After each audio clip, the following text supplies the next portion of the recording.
Sarah, and I'm coming in for a weekly weigh-in update. So I have not weighed in a couple weeks, but the last time I weighed, I was 260. And I weighed on Thursday of this week, and I was 259.6. Is that right? 259.6. And then I weighed again on Saturday, and I was down to 259.2. So it was a 0.4 loss. Would that be right? I know it was a 0.4 loss. I can't remember exactly what the numbers were. So, the last time I'd weighed, I was 260, and I don't know what the points were. I just remember being like, oh, I'm back up to 260. So, I don't know. I say win so far. I am continuing to do the intermittent fasting, and when I'm eating, I am doing keto or a low carb type system. It's mostly been keto. There's been a few days where I may have just had a few things that were just more low carb than keto. So that's what's going on. Not a whole lot to report. My best friend's out of town this week, so I'm helping with her family. And I don't know. It's just hard trying to get back on track, and it's getting back on track's not hard. It is hard when things are busy to always stay 100% focused and not give in and not have any, just convenience type foods in the moment. But I think this intermittent fasting has really given me a sense of pride is not the right word. Really giving me a sense of, my brain's not working, obviously, you can tell that. Really giving me a sense of just knowing I can do it and being able to do it. And control. Maybe control is the word. I don't know. So that's kind of happening. I did not do pictures from our trip yet. I'm sorry. I actually made a video, but I never uploaded the video.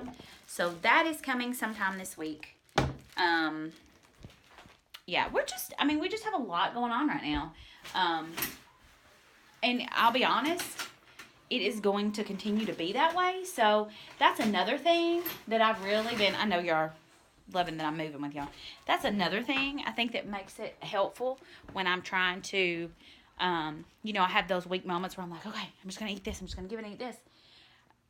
There's always going to be something, And earlier last week when I started this, my husband was like, no, don't start it yet because we're going out of town. You want to eat something for my birthday.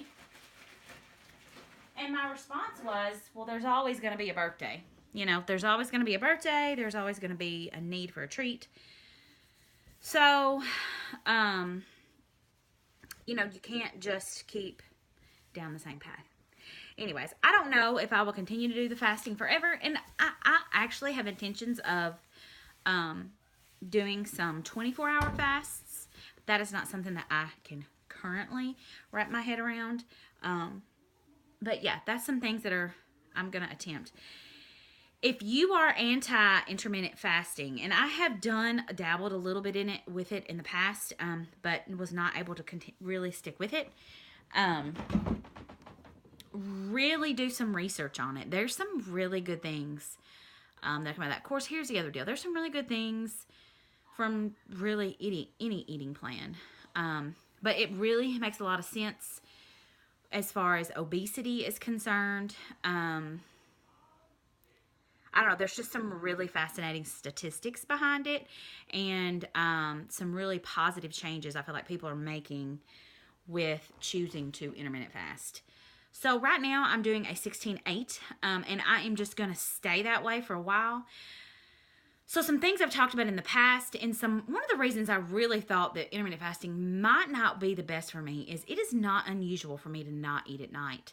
I am not a nighttime eater. I want to be. I totally could be. But my reflux is so bad and so consistent that I can't. I typically don't eat anything past 8:30. And it doesn't matter if it's keto. It doesn't matter if it's not keto. It doesn't matter. I take an antacid in the evening just to be on the safe side, regardless if I'm eating or not. But typically, I don't eat past 8 or 8:30. And there have been a few times where I've slipped and I've eaten, and then it was fine. There's been a few times I've slipped and I've eaten, and it wasn't fine. But typically, I don't eat past 8 or 8:30. And it doesn't matter if I go to bed at 9, and it doesn't matter if I go to bed at midnight. I still have this reflux issue.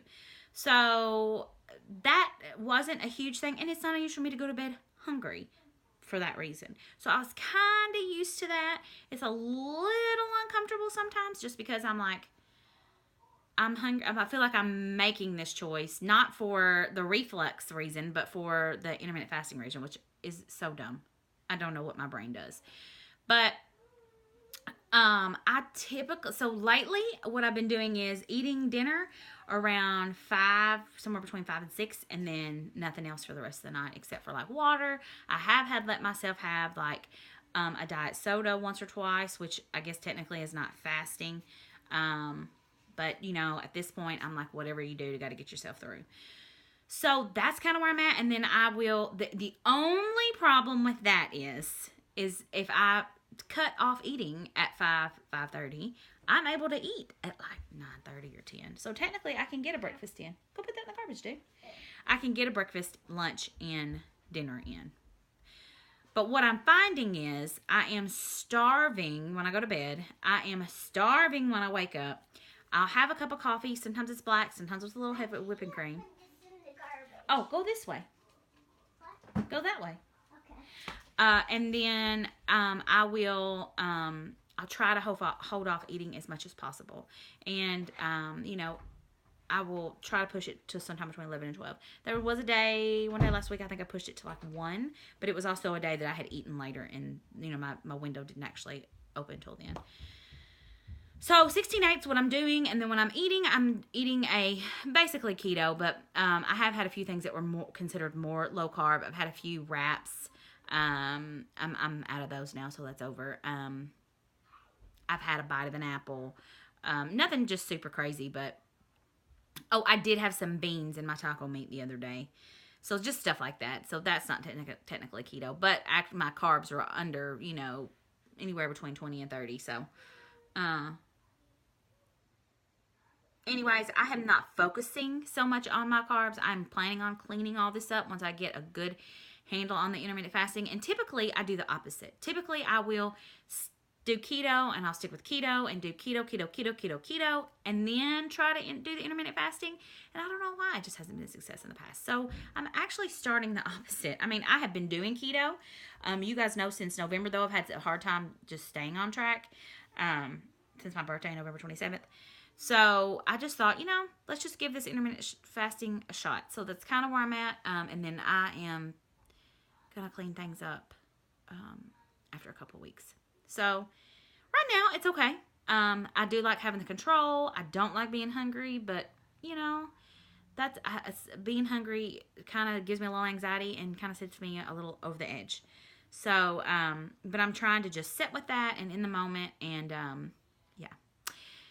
Anyways, and then after that, I'm trying not to eat unless I'm hungry. You know, in my 8-hour window, I'm only going to eat when I'm hungry. And I will tell you, there have been some times that I didn't eat. And then, you know, later I was like, man, I really should have eaten some because I knew at 8 o'clock I was going to be starving. So you're thinking, how can all that happen in just a week? But it has. I mean, I've had some high days and some low days. So anyways, guys, that's what's going on here, and I will check in next week for a weigh-in. My lady time is probably coming up, so who knows what that will do with that. Question. If you have done some intermittent fasting and you have had issues with your lady time, let me know.